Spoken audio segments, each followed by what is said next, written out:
get us started. So, Laila, I just wanted to say the hugest thank you for joining us this evening.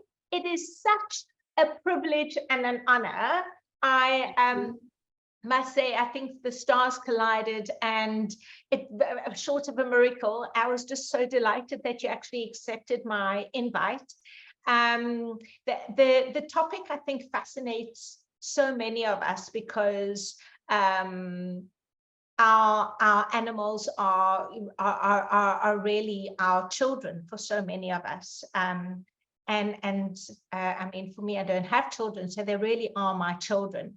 And the connections are so important. So a huge welcome to Conversations in the Kitchen.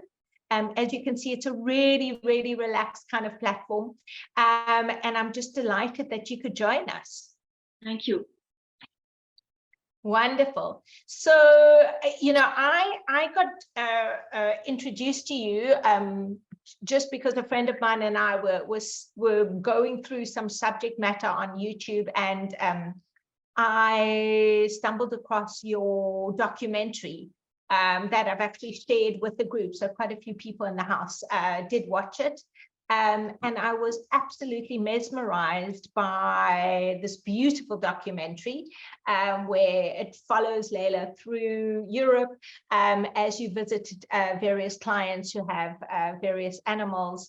I just think the gift is remarkable. Can you start us from the beginning? I know you've told your story so many times, but share with us where it all began. Yes. Yeah, I have told it many times. I feel embarrassed. I feel I'm repeating myself. You know, I was born in America. I was raised in Spain and France. And when I was raised in the pot in Spain, I was on an island, Formentera, in the Balearic Islands. And it was very primitive. And so we were on a farm, and there was animals. And I knew what they were feeling, thinking. I just knew it always. So for me, it was something normal. It never was something different. And it's only when I started going to French school, you know, very Cartesian and all, that I realized that I had different types of perceptions. And so, of course, like all the kids, I wanted to blend in. So I didn't speak about it. But my parents, they knew that I had this kind of different way of perceiving. And then, you know, fast forward, because I'm not going to give you my whole life because it's long. I'm old enough. Very interesting. Fast forward to about 25 years ago. Then I used to do healings for people hands-on. Now I only work with animals mainly. And someone asked me, gave me a picture of their cat, and they said, "Could you please tell me something?" Because she realized that I had some abilities for people, which I tried to not talk about and hide. And so I told her, I gave her information. So then she told someone else and told someone else. And so that's how it happened. And then I eventually got to Europe, fast forward, where I started giving lectures and writing books and all of that. That's amazing. You've really, you're very humble in sharing your story and abbreviated a very incredible, elaborate gift and story that you have. Listening to some of the other interviews, so I heard that in your first career, you actually were a flamenco dancer.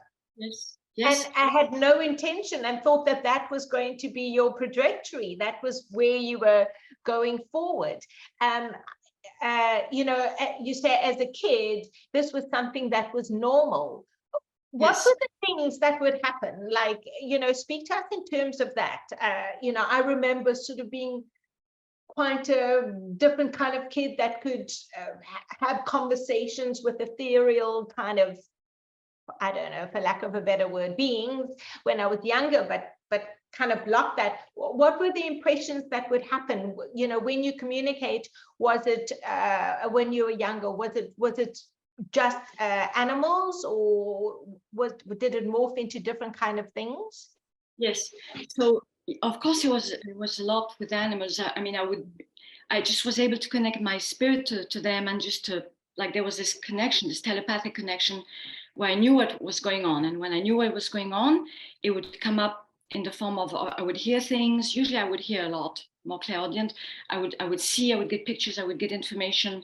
Then of course, you know, that there was, I guess you could call it maybe a bit of a psychic in brackets, because I don't really like the word ability, because of course I would get information for people also, or from them. So when I was in high school, all my girlfriends would come and say, is he in love with me? Is he in love with me? Tell me what's going on with this guy and that guy and that guy. And I've done like 1,000 boyfriends. So eventually I got really tired of the boyfriends and having to tell them if they like them or not. But yeah, it presents itself in different forms. Yes, but I do think everyone has abilities. Some people have them more than others. And some people are born more with like what you can call it a gift if you want, because they're supposed to do something in their life that gift is going to be helpful for them in that life. But I still believe everyone has that ability. Yeah, no, I agree with you. And it's something that we can all tap into. If that's where our interest lies. And also I do think that one has to have a sense of being able to clear out the spam, so to speak. The clutter of like the yogic sort of chitta-vritti, the noise of the mind, so that you are a conduit that can be clear and receive information. Yes. Yeah, I mean, the only way to do this is you do have to have a clear mind. If not, you don't get proper information. You interpret. So the mind has to be void of all the thoughts, all the clutter, all the stuff going on. You know, there is this space. I call it the subspace. So like you're in a space below a space, the usual level of consciousness. So it's below that level of consciousness. Mm-hmm. That's amazing. What kind of preparation then, because I know you do a lot of readings for people. I know that you work with vets. Before you do a session for somebody and you work with animals, what preparation do you do for yourself so that you can get to that space? Or is it something that you can just tap into at any given time now? Because you've been doing it for so long? Yes, that was a good question. So ideally, I would start with a meditation. I'm saying ideally, because most of my mornings do not start at all like that. Like the minute I wake up, I have like a ton of messages, emergencies, people panicking, help me, because I do a lot of healing for animals. So I end up like being completely swamped with all of that. And then by the time I get to the time of the consultation, because they're in the morning, because I work with Europe and I'm in LA, so it ends up being my morning. Wow. And I'm not an early riser at all. I go to bed really late, which is not. I'm not recommending that to anyone, but that's a habit. Yeah, I hear you. So by the time I get to the consultations, most of the time it's like I'm there and I have to. I have usually a half hour to prepare each animal before I get to the consultation, because you have to prepare. You can't just like say what's coming out. You have to get into the space. You have to get in touch with the animal. This is what I teach people to do. And then you have to get all the information. It takes a while, so you can't just jump into it. So even if I go to like a horse center, for example, and I'm working with horses and I'm on the spot, but even then there's going to be a certain amount of time in front of the horse where I go into this deep level of concentration. Yes. I saw they did it very beautifully on your documentary, where you go to the different animals, you go and visit, and then you go and find your space where you can just, quiet down and tap in. Yes. Something that I was just curious about, but I mean, I'm just playing devil's advocate. I'm sure you have quite a few, every animal lover or client that you have you ever come across a situation where somebody wants to communicate with an animal that they have, but the animal doesn't want to communicate or share? What do you do in a situation like that? It's never happened. It happened once. with a rescue, and that was the only time I ever had that. And it could have been me, because usually when people say, oh, they don't want to communicate, it's not true. It's just because people are not focused enough, or not inside that space enough. Yeah. And when you do communicate, because it's, you know, as humans, our communication is obviously words and thoughts, but we're communicating because most of us aren't telepathic in words. Mm-hmm. It's different, obviously, with animals. What happens to you? So the way we do this communication is that we do it through our extrasensory perceptions. That's how it's through our abilities that we do the communication. So it's through our sense of clairvoyance, our sense of clairaudience, clairsentience, clairolfactive, and claircognizance. That's how we get the information. So everyone is different. So, for example, when I teach it, some people are only going to get visuals. Other people are going to get visuals with feelings. Other people are going to hear. Other people are going to feel. You know, everyone is different. Yes. So the idea is to have the most amount of abilities possible to manifest when you do a communication. The idea is to have them all, so that in one communication might be one way, and another one it might be another way. It's different each time. Okay, and I forgot that you do, you teach people how to do this. So you actually offer courses as well. I imagine nowadays everything is online, which is amazing because it doesn't matter where we are in the world.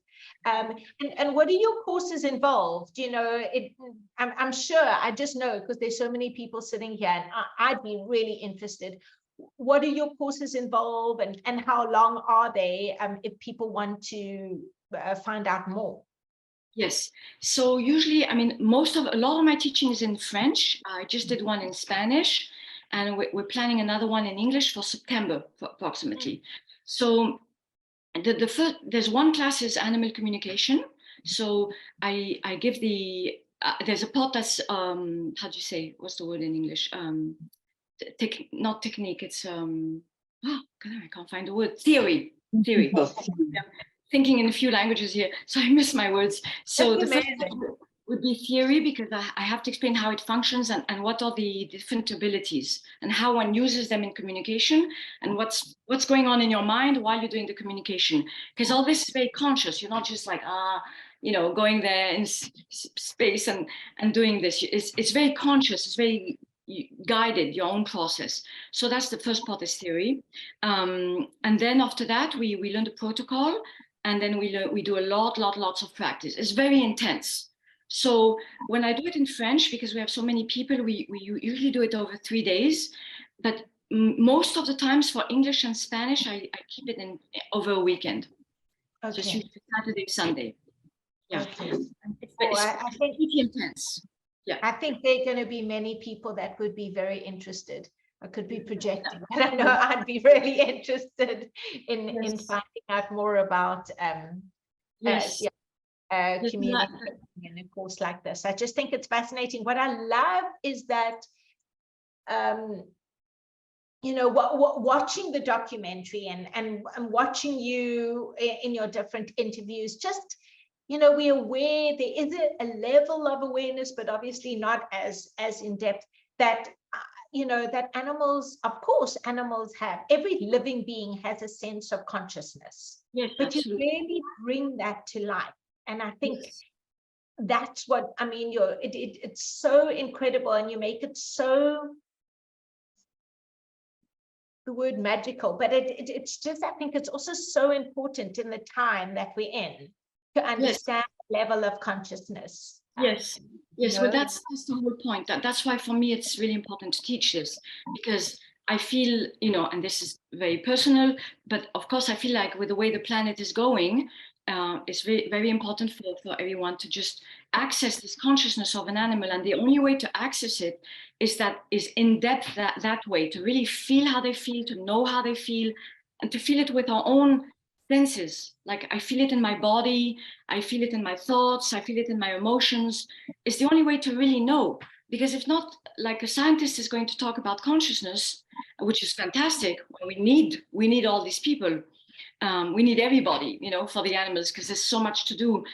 But when you really feel it inside, then that's it. You know it forever. You can't ever forget it. And then you really have this knowledge that they have that consciousness. So that's why it's so important for me to teach it. It's really, I feel it's one of the ways. Now, of course, we need people who do take actions. We need the people who do, the scientists who explore, you know, we need everybody. Yes, absolutely. And listening to you before, I love that you said our animals help us evolve. So they're really part of our evolution. But you know, I would imagine there must be a mutual exchange of that. Not so? Yeah, I mean, the reason they help us evolve, I think, you know, it's very Yes. personal opinion No, here. absolutely. But you have the experience to speak of it. So absolutely.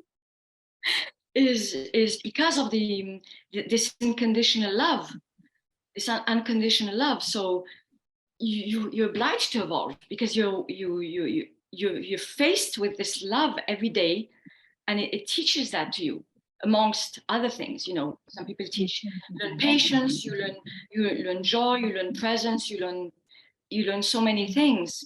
And so many people have told me having my animal with me has, you know, has changed my life. I evolved thanks to everyone. A lot of people say that they know that it's made a difference. Absolutely. And you know, do you feel like animals choose I mean, I remember it's not, you know, we're not owners, but choose their guardians? Yes, yes. So of course, again, this is a belief. It's linked to like my experiences and all that. And to me, yes, we choose each other on, you know, on the other dimension, on the other side, before coming down to this dimension. So there's a choice, because some animals really transform people, and you can also get animals that they bring out things for people. For example, some animals that are like very difficult to deal with, or can be aggressive, or have problems. So they're going to bring out things, other things in people. It's not always about unconditional love there. It's about bringing up things that are in resonance with these people from their experiences, from their childhood, things that are deep inside that they haven't expressed. There's there's so many different types of experiences. And people, I've had clients that, you know, they've had always like amazing animals, fantastic, everything easy breezy. And then all of a sudden they're like elderly, and they get these animals that they can't deal with at all. And they're like, wow, why? I've had all these dogs, they tell me, you know, I've had all these cats, all these dogs, everything was fine. So why this one? And it's like, because at this point in your life, that's when you're supposed to work out these things. It's very interesting. Yes, that's so interesting. I mean, I loved when I watched the documentary how, and I really, for all of you in the house, I did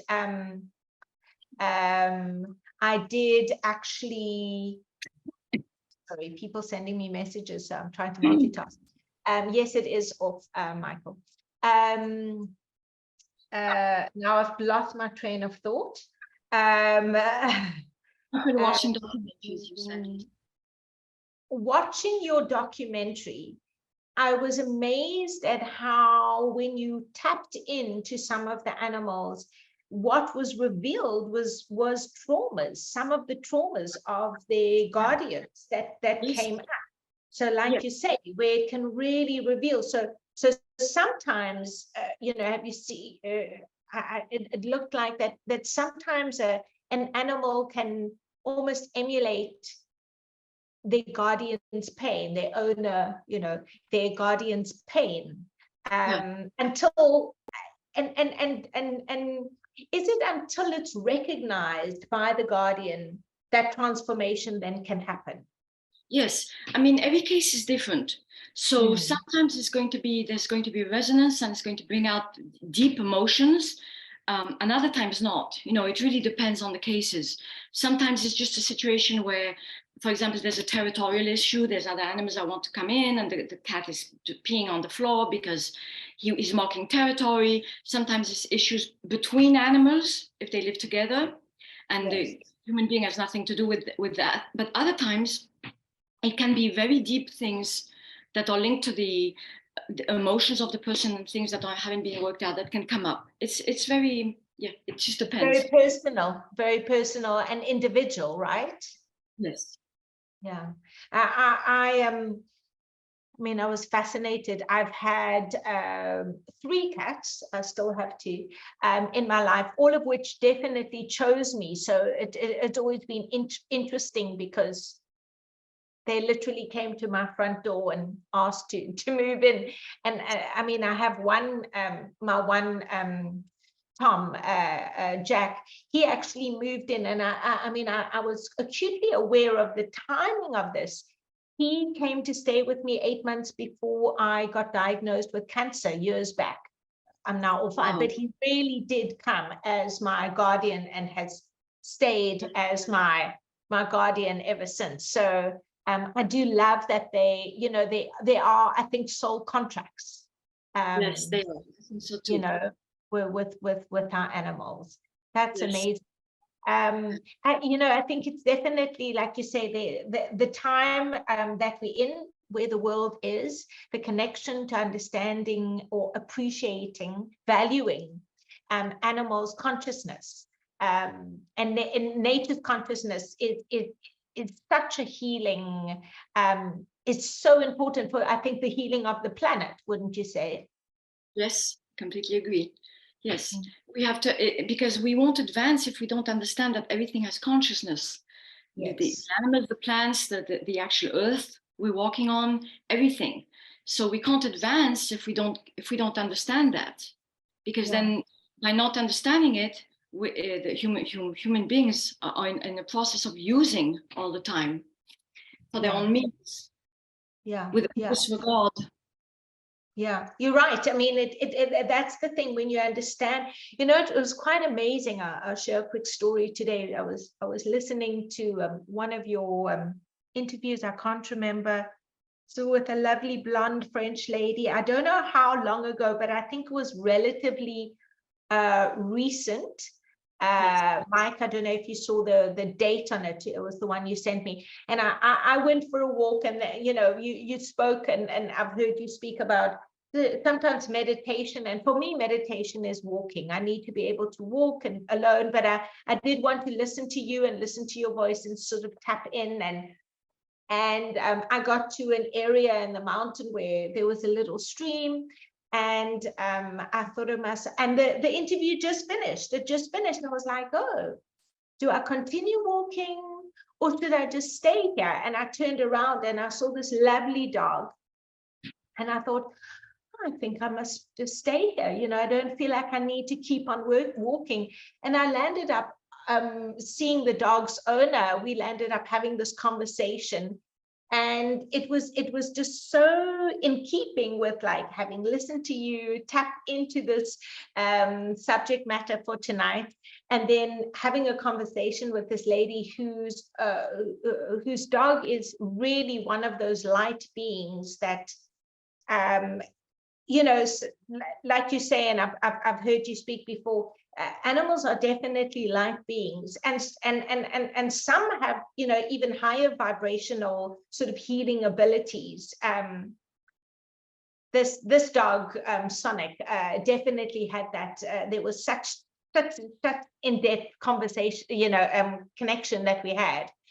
So that was my start before you came on tonight, which was so in keeping. So it definitely, and what we were saying about that is, you know, when you understand the level of consciousness and communication, it just opens up a whole, it expands your connection to your world, to life. And so, I mean, I understand the importance of this, you know, moving forward in terms of where the world is. I mean, because, you know, you either move to the healing or to the fear. I don't know, that feels helpful for us. We've been through 3 years of it, so. Moving. So where are you at now? I mean, how do you manage you're so incredibly busy. How do you manage yourself within all of this? I know you're traveling a lot. You give a lot of sessions. How do you manage keep your resonance up and keep yourself sort of together? Yes, well, it's not easy, as we all know. So of course, you know, there's meditation, and that's one of the main things that keeps me going. But of course, like everyone else, I have days where it's great, and there's other days where forget it, a million thoughts. With breathing techniques, much more difficult. It used to be much easier for me in the past, and since the whole COVID episode, I find it much more difficult, you know. So that, and then of course there's my animals, you know, like everyone else, the love, tenderness, and the companionship, and yes, and because it's hard to find time for oneself. In my line of work, it's very busy. There's a lot of people, there's a lot of demand, like, and because there are emergencies and there are people who are desperate, I start off the morning like that. Then you see, like I'm talking and someone calling me. That's how it starts. I'm not answering. So it starts off first thing in the morning, and it's not easy to get that space out. But you know, music, of course. I'm a big music lover. So my music and my animals and meditation. Yeah. I know that finding those boundaries and that space for ourselves it's such a continuous sort of practice, I suppose, like everything, you know, it's the yogic practice, you know. So I mean, my way of emptying my mind with everything when it gets too much, I just listen to me. I love Indian music, so I just listen to Indian music. That's it, and then long, you know, and then that's it. My mind is all cleared up and better. Yes, yeah. And music, I think, and my sister's in the house. Actually, both my sisters are in the house, and my older sister is a musician. So I know she'll concur with this, but music's definitely, and I'm not a musician, I can barely hold a note, as you know, but it's the thing that I find the most powerful to change the vibration and change the mood, that can heal. I think it's so important for everybody to be able to tap into something like that. Absolutely. And tell us in terms of, so I know that you also work with quite a few vets, and all over the world. The work that you do with them, share this with us. Yes, so not completely all over the world. So I work with a vet. Right now, it's boiled down to one vet in the States, and vet in Spain, a horse vet in Spain, equine vet, and another equine vet in Europe, in France, and a general animal vet in Paris. So it's boiled down to that right now. Sometimes I used to get more calls from other vets, but those are the ones that we are more in close contact. So basically, well, we exchange cases. So for example, you know, if I'm called for healing and I need to understand something, and I'm not clear on something, then I would discuss it with a vet. Then with the equine, usually they usually call me. For example, when they can't figure out a diagnosis, they want to know how he's feeling, what's going on. So they're going to call me, because when I teach, I tell my students, we can't diagnose. We're not allowed to diagnose. We're just communicating. We're not vets. When you work closely with a vet, then you can exchange information and help each other. Yes, that's quite amazing. I mean, that's just goes to show you, you know, when we all learn to communicate better and with openness and clarity, how there's so much, you know, possibility for healing to come through. Yes, I mean, the work with the vets I really enjoy. I like doing that, and I thought it was going to go further, because I gave before COVID, I taught in the Equine University in Madrid, the veterinary university in Madrid, and La Complutense, and I gave a course there, and they were all professors and students, and that was like the best course I've ever done in my whole life. That was like my favorite one. Because it's fantastic to have all the teachers, and they were all vets. And you know, the director wanted me to go back, and I thought it was going to continue to open up the vet world, but then, you know, COVID happened, and that was kind of the end of that. So it's a shame. It is such a shame, but maybe there's a different doorway that leads back to something like that, you know. Absolutely. I mean, I know there were, we definitely, it's changed, it's changed us. So I think what it's done is the necessity to look at things differently, and approach things differently. You know, definitely opening up, and the necessity to be more awake and more conscious, and but also that we need to work together, because that separation was quite scarring and jarring on society, you know, which is why the animals are so important. Yes. So important. Absolutely. So you have written quite a few books, and I'm hoping a lot more will come through in English. Tell us about the books that you've written. So yes, so the books are in French, Spanish, and they just put some out in Italian, and there's only one in English. So, and it's not very well translated. So, so there's one book that's on animal communication. I'll go fast because it's other languages. So one on animal communication. Then there's the one that's called Little Wolf, but it's still in French, Spanish, and not yet in Italian. And it's about a boy who learns how to communicate, a Native American, and his experiences to become a medicine man. Then there's the book of the Afterlife, which is a big book, and it's all about. That's the one I really would like to get in English. I just haven't found a means of getting it to English. But that's the one where it's really a thick book, because it's all about the whole passage, you know, the euthanasia, the choices of animals, and what happens in the afterlife, and lots of stuff. It's very, very, very intense book. And there's a lot of my spiritual experiences in there also. Then there's a book on horse. Then the other books are more fictional. There's a book on horses, which is fiction. A book on cats, also fiction, which goes into, you know, like past lives of cats that we find again and again. There's 6 books altogether. So, and then there's 3 sets of cards, of oracle cards on mythology, of animals in mythology. So there's sacred animals, divine animals, and the gods of animals, which was the last one. And then now there's a new one coming out next year. Oh, yeah. And are they? So I look forward to French coming out in English, please God. We're looking. You know, here. This is the one in. I can show you. This is the oracles. It's in French. Oh wow! It's all about the gods of animals. So I have this fantastic illustrator who used to be my dance student. My best dance student. She was my protege, and she turns out that she does these beautiful illustrations. So, for example, let's see if I can show you some. You might like it. Let me see. So these are the guardians of our animals. So this is the goddess of horses. I don't know if you can see. Oh wow, that's beautiful. Here's the goddess of the cow, the divine cow in India. Beautifully done. Absolutely. This is the god in Greece.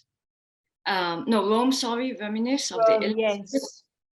And here is Caribou Man, Native American. Wow.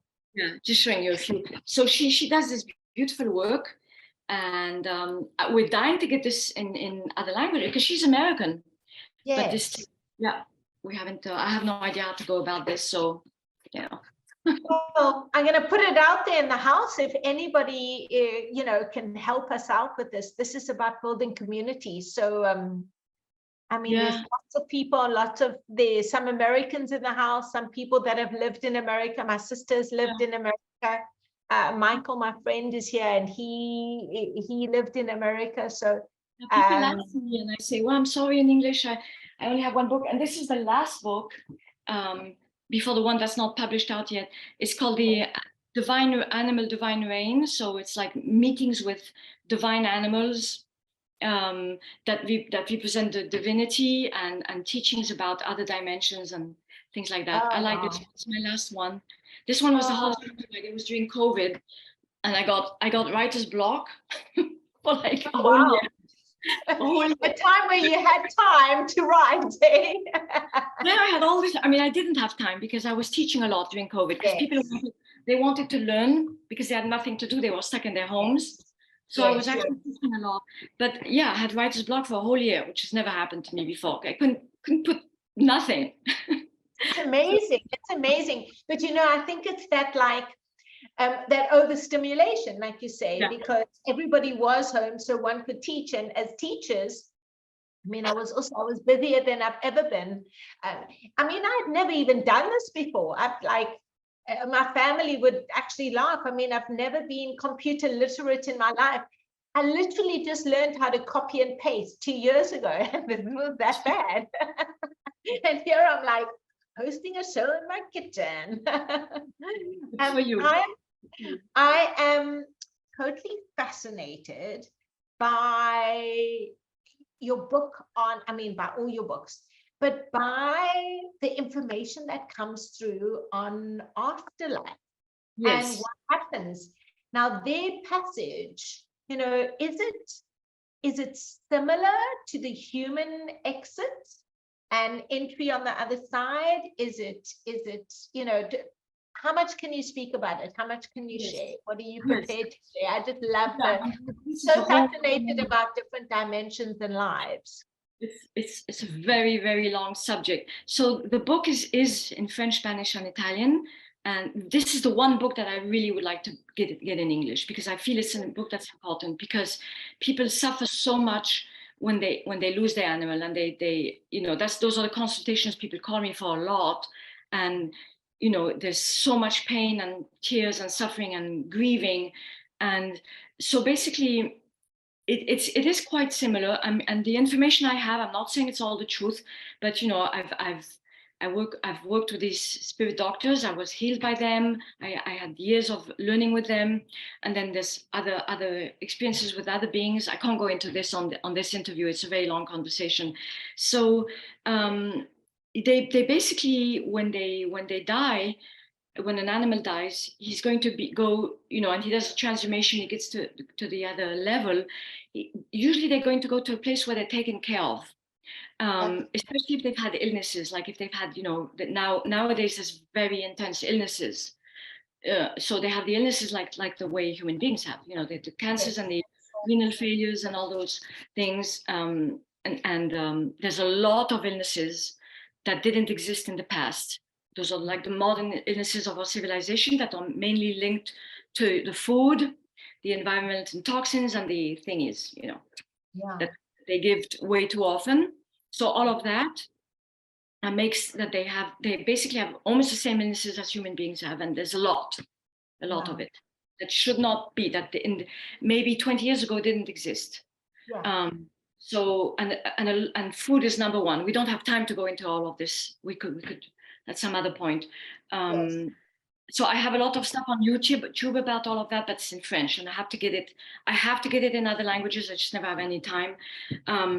So I learned about the food with the pioneer of nutrition in America. He was in San Diego, Dr. Stephen Blake, and I learned a lot from him.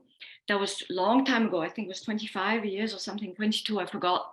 He was the pioneer of nutrition, when at the time it was not at all accepted in the veterinary care. And now a lot of holistic vets follow that.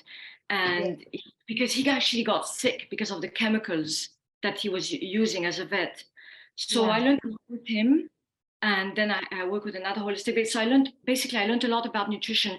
And those are the basis of the illnesses, but also, of course, environmental toxins, like all of us, you know. So the reason I was saying that is because there's a lot of illnesses, and animals die, you know, of course they live less long, but they shouldn't be dying so young and in bad conditions. So basically they have these really bad, you know, a lot of them die with illness, and they go to a place where they're taken care of, and they're put back. The etheric body, if you want to call it that way, is put back. And then after that, they choose that there's going to be a choice. And they also have their guides to where they're going to go next, which is similar to human beings. So they can be a reincarnation on this dimension, or they could be going back to another plane of existence, another dimension, but they also continue their living same as we do. It's a long subject, you know. Yes, absolutely. I know. I'm aware. I'm just so I'll try and paraphrase a question, just a quick question in terms of it.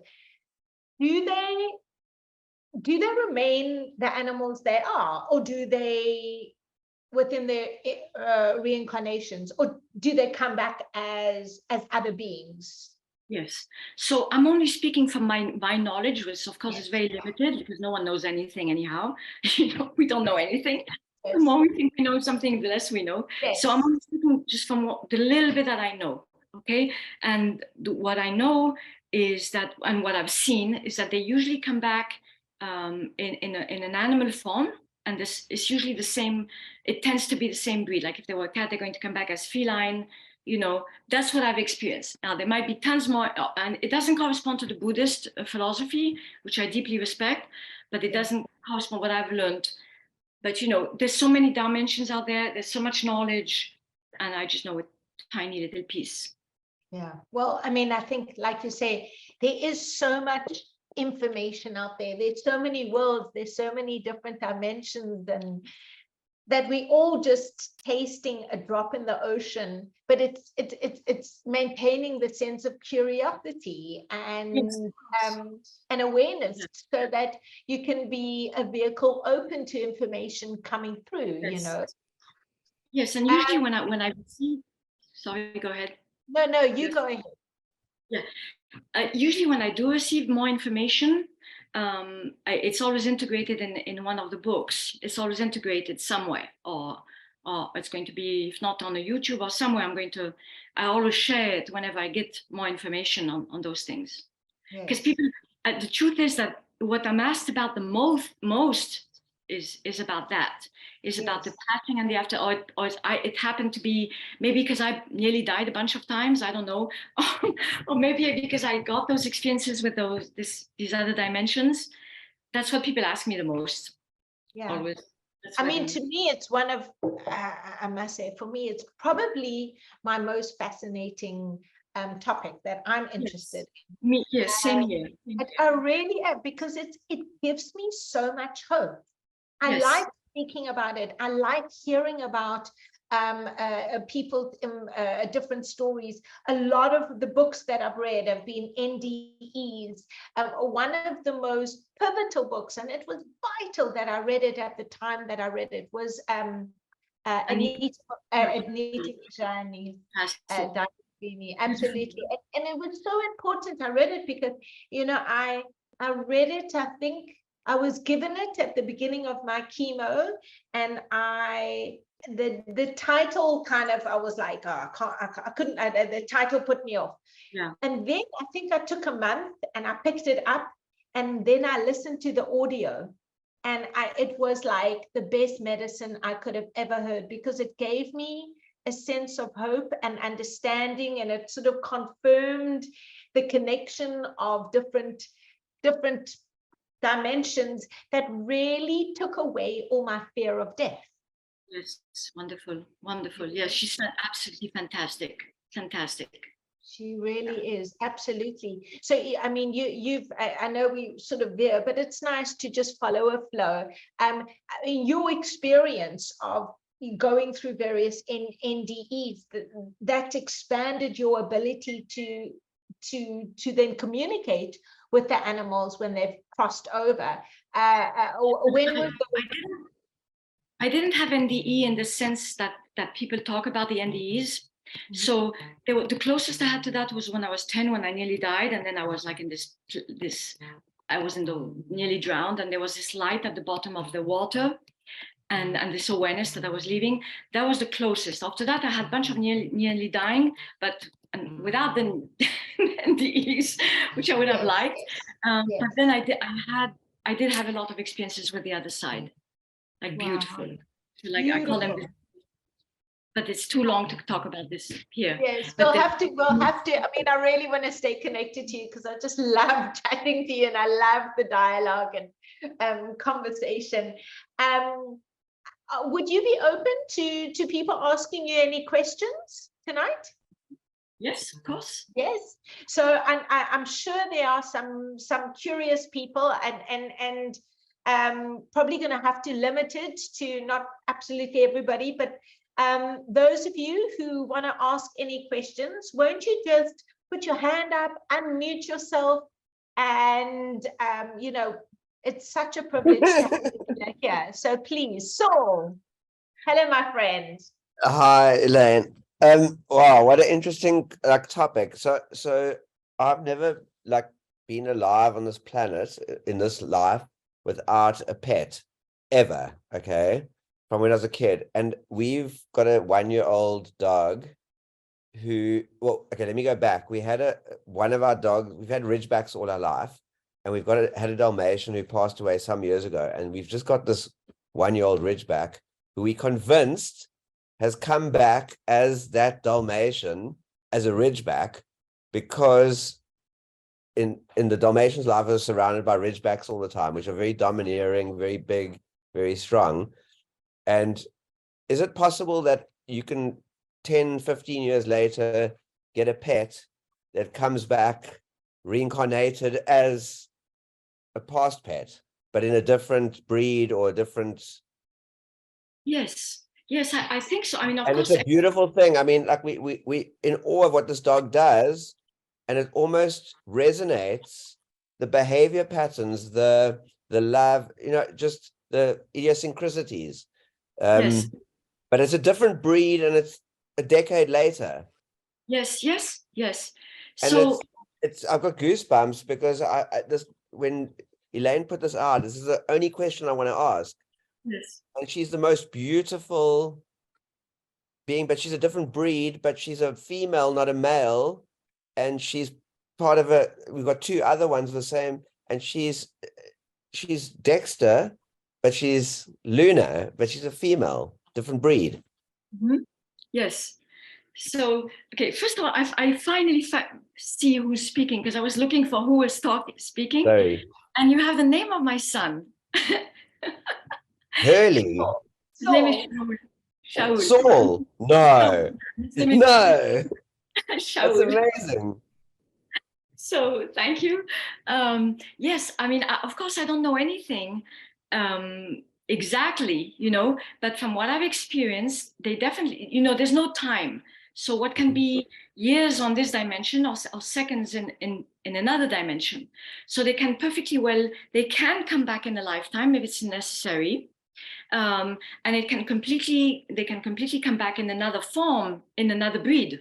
It's usually going to still be as a dog, but it could be another breed, absolutely, another color, another breed, etc. And usually the way one's going to know it is because there's this deep resonance in the heart, like you, oh my God, like there's this resonance, you know, this recognition. But sometimes it could just be from the same group of souls. Yes. So there is a recognition and similarity. Yes, speaking of soul. So there could be a resonance on that level, which makes you think it's the same one, but it's not quite the same one, but it doesn't matter because it's still the same group. Just a beautiful thing. Yeah, it's like, yeah. Thank you so much, Laila. Like, you're welcome. Yeah, amazing. You're welcome. Okay, so I see Elaine I'm going to open you up now, but there was a quick question about someone wanted to ask, Corinne wanted to ask about euthanasia. So yes. What do you want to, that's a big subject. What do you want to know about euthanasia? Okay, Corinne. Yes, hi Laila, it's Karine. I just wanted to know, because obviously when a person has to make that decision about the animal, it's a very difficult choice, you know, especially if you're pro-life. Yes. What are your thoughts around that? Okay, so this is something that I really learned with the doctors of them. So they call it a gesture of compassion, un gesto de compasión. So it means that you're not taking away life, because life is eternal. What it means is that if an animal is suffering, there's no reason to suffer. There's just no reason to suffer on this dimension. When an animal is in respiratory distress, is at stage 4 cancer, you know, like really very difficult things, and they're suffering, and many times they hold on for the person that they're living with, the guardian, when the person finally manages to get to that point where they can make a decision, it's like a knot. It's like a knot because the person is holding on, and then all of a sudden the knot can just unravel, and then the spirit can leave. But sometimes it can't. So sometimes one has to go to euthanasia because it helps them to live without suffering. So I changed a lot of my points of view on that, because of course I never wanted to have to do a gesture to let an animal go. But it's really a gesture of compassion. There's no other word. Okay. And just quickly, I live in the Seychelles and we have such a stray dog problem. And just recently they ended up poisoning the dogs. And there was such an outcry with everyone. But then they talk about euthanizing a whole lot of dogs in massive groups, or culling. Is it the same thoughts, culling? Like no. When euthanasia in that case would not be right. That's not the same thing. It's not as if an animal is dying and is sick. Yes. Like animals that are in perfectly good health, they should not be euthanized. Yes. Like that's killing. Yeah. One thing is a gesture of compassion, and another thing is taking away life that is supposed to be lived.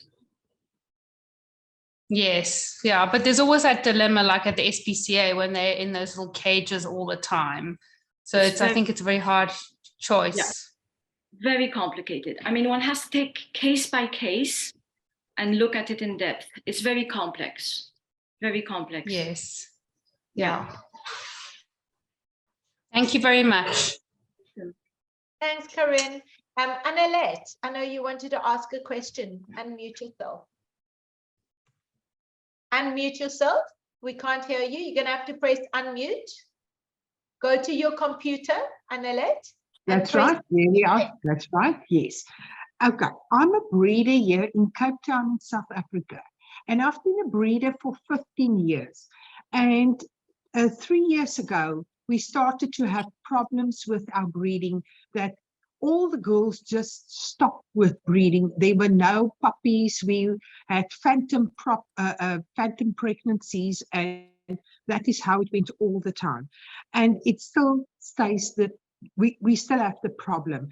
We've changed with foods, we've changed with so many procedures, but it stays the same. So what we were thinking, is it something about the connection between me and my girls, because they're very attached to me, because they live with me all the time. When I move to the lounge, they move with me and all that. Because maybe emotional situations, what do you think? Can she help us? Okay, so I never do say something like just like that, because every case is different and one has to look at everything really in depth.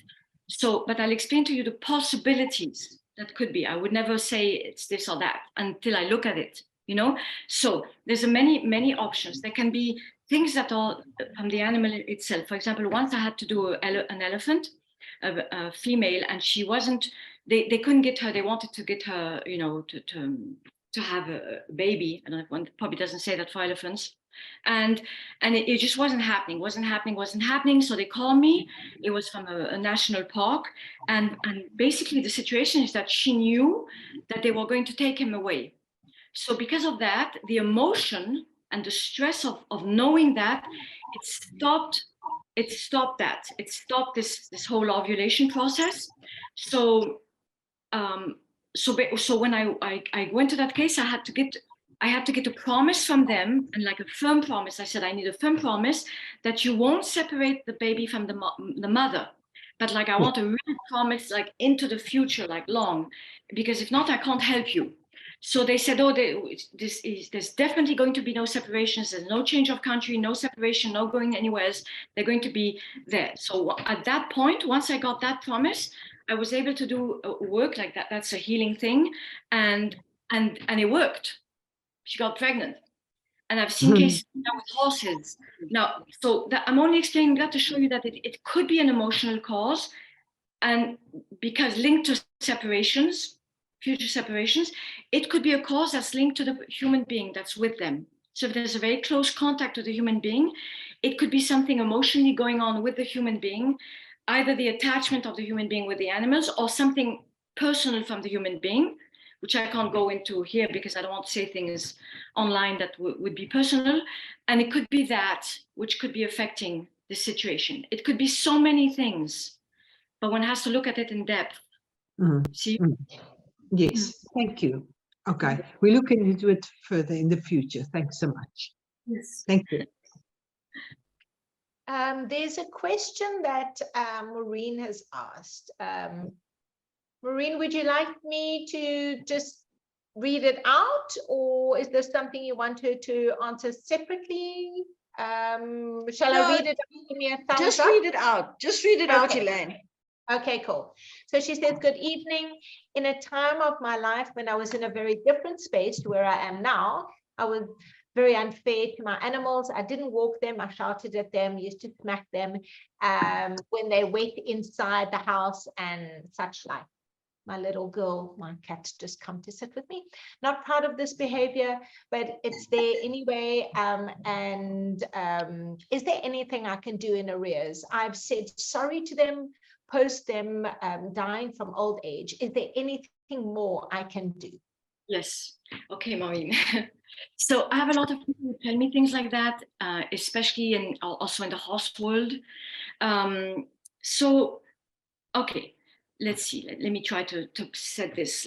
First of all, it's okay to get nervous and to get angry once in a while. You're not like a bad person because that's happened to you. Every single person I've spoken to, everyone, at one point, they're going to get pissed off about something. You know, the cat peed on the bed and they get annoyed, and he's barking all day, they get annoyed, you know, things like that. So that's okay. That's one thing. So just, you have to forgive yourself because everyone is allowed to get angry at some point, number one. Number two, there's a learning process. So a lot of people, when they have animals, they have reactions that are linked to the way they were raised. So if they were raised in a way where they were yelled at and they were shouted out, or some people got very impatient with them, they tend to reproduce the same behavior, because like with kids. So there's the learning process of becoming aware of all that and becoming conscious of all that. And then third, there's evolution. So sometimes an animal is in our life, and we look back on it and we think, oh my God, if I had known this and if I had known that, I would have never behaved like this. So it's an evolution of your being. And it's just the way it is, you know. So you have to reach a point of forgiveness towards yourself and just focus on like different way of being in the future, and being able to transmit that to others, hopefully. You know, and it's not easy, you know, because sometimes animals, they push our buttons. Sometimes they come into your life to push your buttons. Like I said earlier, it's not always this fantastic unconditional love. I get a lot of cases of people that they say, I'm at the end of what I can take. They tell me that. They say it in French, je suis au bout du rouleau, they say. At the end of the roll, you know, I can't anymore. Because why? Because the cat is peeing all over the place. I've had cats who pee on their cushion of their bed, you know, or the dog was aggressive, or barking non-stop, or attacking someone, or I don't know. There's like all kinds of cases. So sometimes it's that. And we have to learn how to deal with it and get around it. It's not always this fantastic relationship. Thank you so much. It's very, very, very kind of you. Thank you. Welcome. Jan, you've got a question. Well, hi, Laila. What an amazing talk. Love this. Also, I've had, like Saul, I've had since birth, there's always been animals in our family home. And the minute I left home, I made sure that I had a dog or a cat or all of them. And yes. And I'm always a failed foster person, because there's always this is, believe it or not, a rescue here. But I'd like to make an appointment with you and discuss a whole bunch of issues, which I would rather do on a private level. But I have Ruby, who is a rescue that I got at 8 weeks old. We went to the shelter and we were going to get a cat. We landed up, she was this tiny little thing in the middle of a huge cage. I was, no, that's what I want. I want that. And we brought her home, and she's basically been she's been one of those, the problem child. We had to leave the flat we were living in because the landlord didn't like us. So I had to buy a house for her. She bit 9 people. She's the most loving, absolutely divine animal on the planet, but she is so nervous. And Yes. she's never had a reason. She got run over at a year old, but Yes. even prior to that, and just so neurotic. Yes. To the point where I can't have visitors. If I have visitors, she will sit on the chair in between like 2 visitors and look and join in the conversation. And she just will never, ever just lie down. It has to be like 40 times before I have to go like, Ruby, go lie down, and I have to get sort of firm with her. But just, I have no idea. Why would she be so neurotic? With that 8 weeks cause a lifelong trauma? Yes. I mean, again, like every animal is different. So you can have, let's say you have 5 dogs who live in the same traumatic conditions. Let's say they were separated from the mom too early, they were locked up in the garage, breeding, the breeder type situations that often happen. And maybe someone was like loud and angry and mistreating, they were in fear because the other animals, the other brothers and sisters were taken away, all these things. So out of the lot of 5, maybe the 5 are going to go to 4 of them are going to go to families and they're going to be fine. And that one is going to be completely traumatized and completely, like you say, neurotic and all that. And we don't know why. And there could be genetic issues. There could be one incident from childhood that has been blown up to like an incredible extent. No one knows why. And I know what you mean, because some people, they say, I can't understand. I've had like, I don't know how many dogs and it's always been fantastic. And now I have this one dog or this one cat or this one horse. And yeah, it's difficult to deal with. Yeah, and she's 11. This is not like, and she gets treated like a princess. Yes. It doesn't mean anything. I mean, some animals are going to be like that forever, And like you say, it's the problem child. Why is it happening to us? Why do we have one like that in our life? Who knows? Things we have to learn, change, evolve. And yeah. She's a lesson in patience. I know. Okay, thank you. But I will be making an appointment because I do have some other issues that I'd love to discuss with you. Yeah. And thank you very much. There is a waiting list. I'll wait. Yeah. I'll wait. Not for animals that are sick. There's no, the maximum is a 1-week waiting list for the sick ones. But for the communications, we're obliged to put a waiting list. I'll wait for 6 months. It doesn't make, I'll still have them. Okay. Thank you. There was one question that came through in the chat from Lee. Could you ask if animals remember their abuse? I have a rescue dog who suffered serious abuse and he seems to have nightmares. Is this because he's remembering? Yes, very possible. So I've worked a lot with animals who've had the terrible pasts, and I specifically work with a sanctuary in Spain, which is a horse sanctuary, and they have dogs and cats also, where they bring in animals that were really abused and horses that were used to carry drugs. So it's on my website. It's called Todos los Caballos del Mundo. If anyone is interested in helping them out or volunteering over there, it's in Spain, south of Spain, in Malaga. So I support them financially, I support them emotionally, and I know the place. So I know the money goes there to the animals. It doesn't disappear somewhere else. And so I've chosen now this is the only place that I'm really giving all the donations to, from part of the proceedings of everything I do, and especially the teaching. So because I know where it goes, and I know the women who do it, and they're incredible.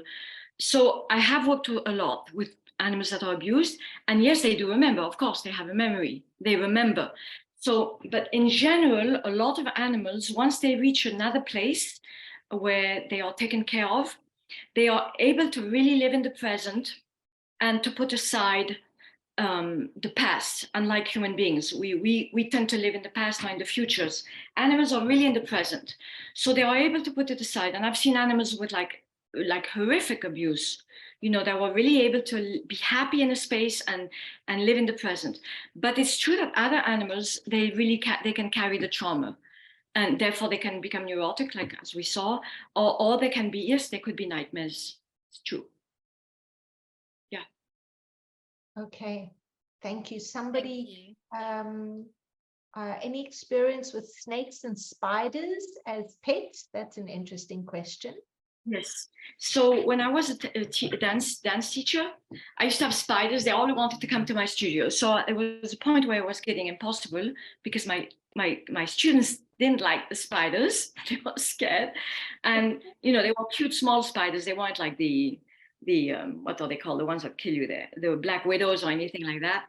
So then I had to have a conversation with, like, not in the kitchen, but in the dance studio with the spiders. And I would say, you're allowed to have 2 at a time. That's it. No more. You're not allowed more. So that kind of worked for a while. I've done snakes. You know, I am scared of snakes. I admit it. I did a few times snakes. So there was a young boy who had a pet snake. And that was my first experience. It was like amazing when I realized like the level of intelligence of their mind. I'm still scared. You know, it's not because I did a communication I'm not scared anymore, but it opened me up to like understanding that they were conscious beings with incredible mind and intelligence. And then once I had a friend that she was also a dancer, and we had a rehearsal, and I went to her house, and she said, "My snake has escaped." And I'm like, "What? Your what has escaped?" I was like terrified. She was out. And I didn't know that, because if not, I would have never put the dance practice in her house. It would have been in my place. She said, "Yeah, I don't know where he is. He's somewhere in the house." I'm like, "What?" So I said, "Okay, I'm going to just do a communication so we know where he is, and just before we do anything." So I did a communication. Turns out he was like behind the heater, because I said, it's hot. And there's this funny feeling, and it was like a heater. So she found him and she put him away. So Wow. So that is so brave, especially because you're scared of, I would be petrified. I'm completely terrified. Yeah. Absolutely. I carry the age-old fear of snakes that we all have. Yes, that ancient, yes, phobia. Yes.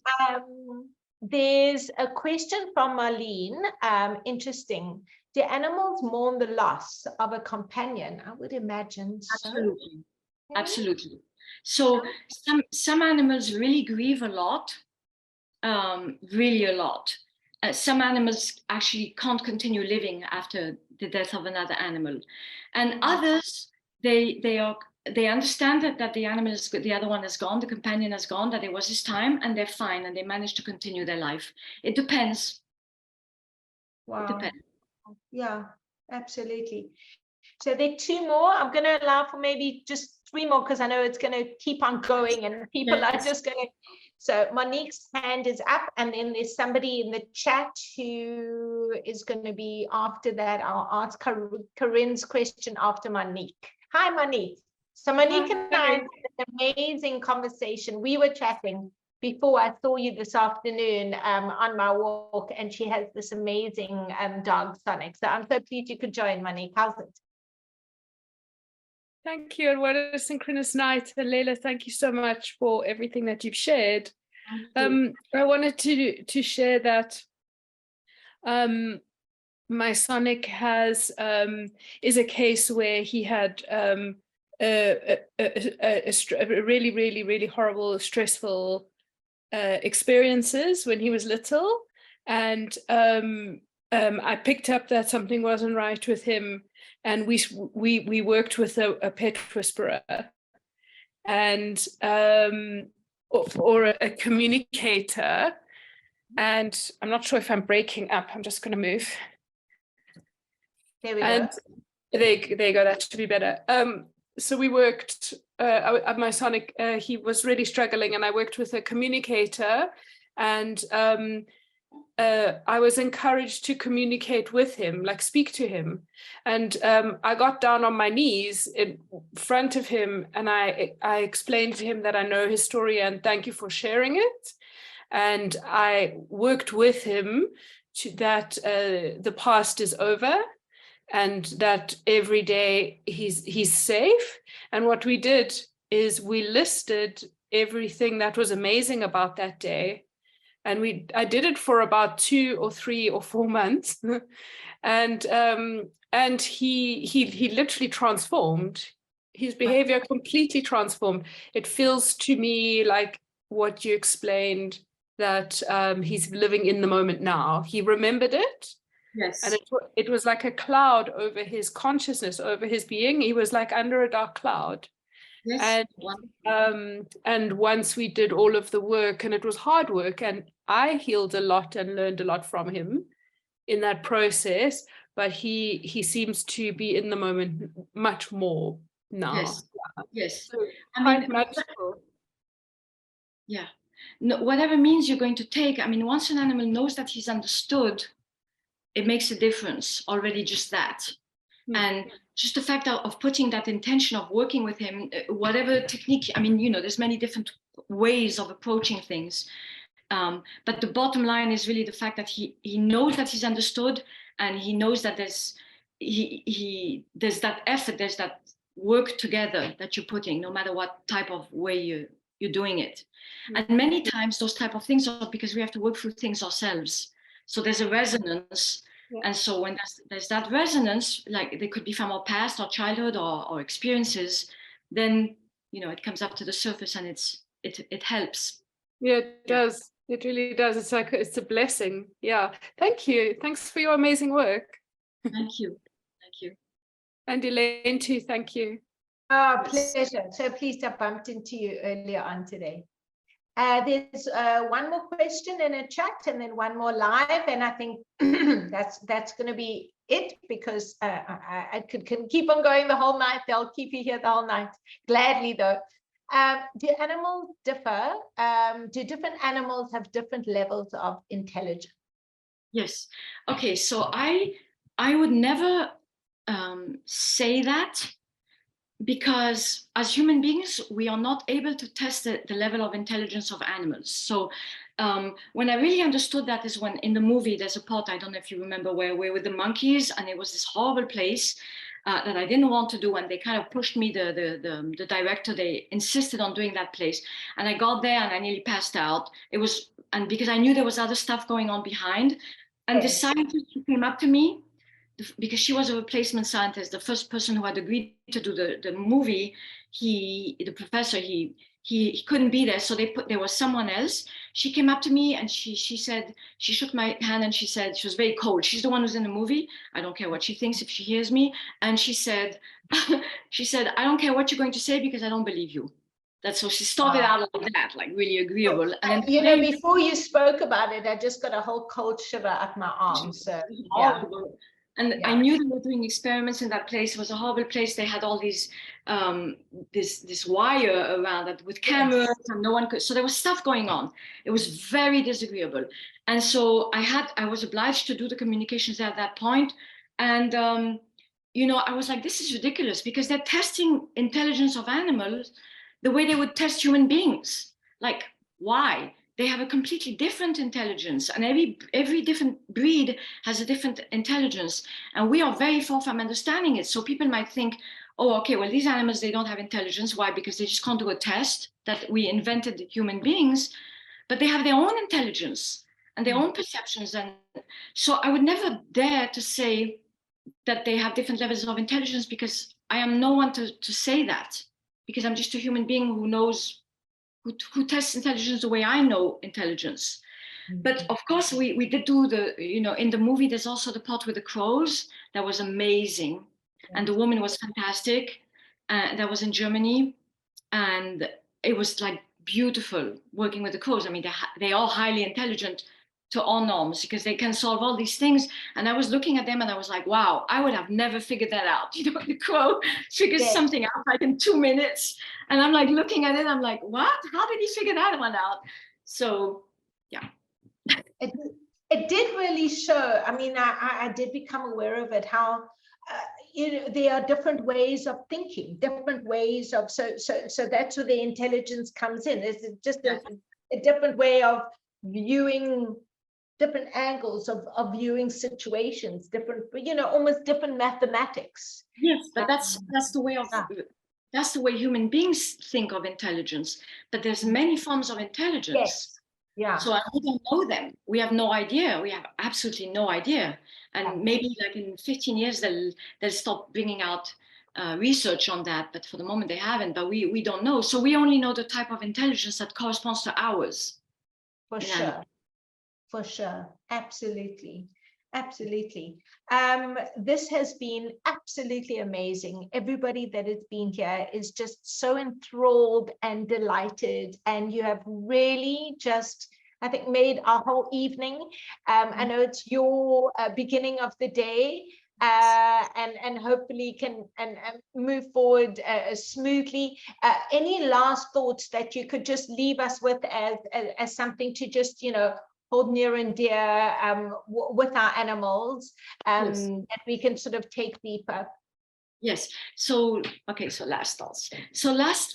If I'm someone to give last thoughts, would be just like to remind ourselves that they have consciousness. So even no matter what's happening during the day, whether you're training or you're loving or you're getting annoyed, no matter what your emotions are during the day, just to like try to keep that awareness that they have consciousness and that they have thoughts and they have emotions and they're aware, just that.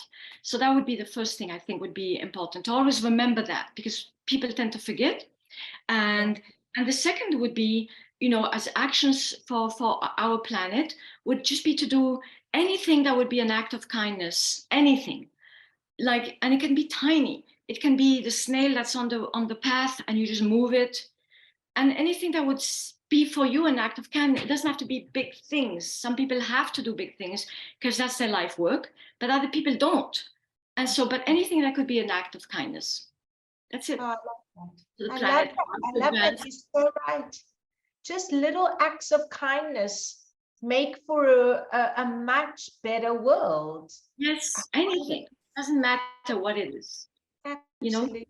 Oh, Laila, you are an absolute angel. I'm just so honored you came on. I'm so happy to have met you and would love to stay in communication. If people, the best way to get hold, I know you have a long waiting list.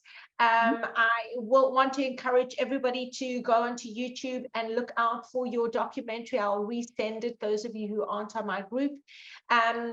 If people do want to get hold of you, where's the best way to get hold of you? Is there through Instagram, on an email? What would you prefer?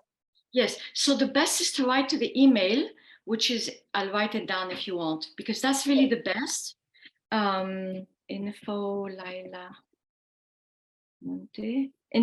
del Monte @gmail.com. Because we're redoing the website right now.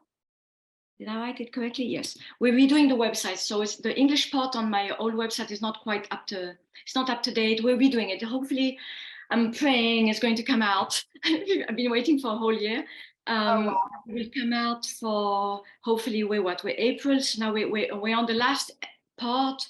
It should be out from hopefully in May, end of May, I'm hoping.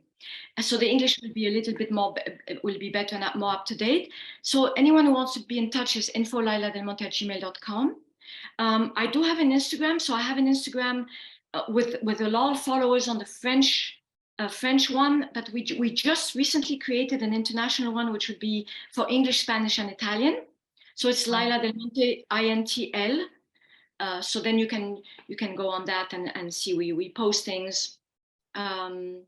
Yeah. And I will send that on the group as well. Those of you who aren't on my WhatsApp group, please just WhatsApp me and I will send you all the information.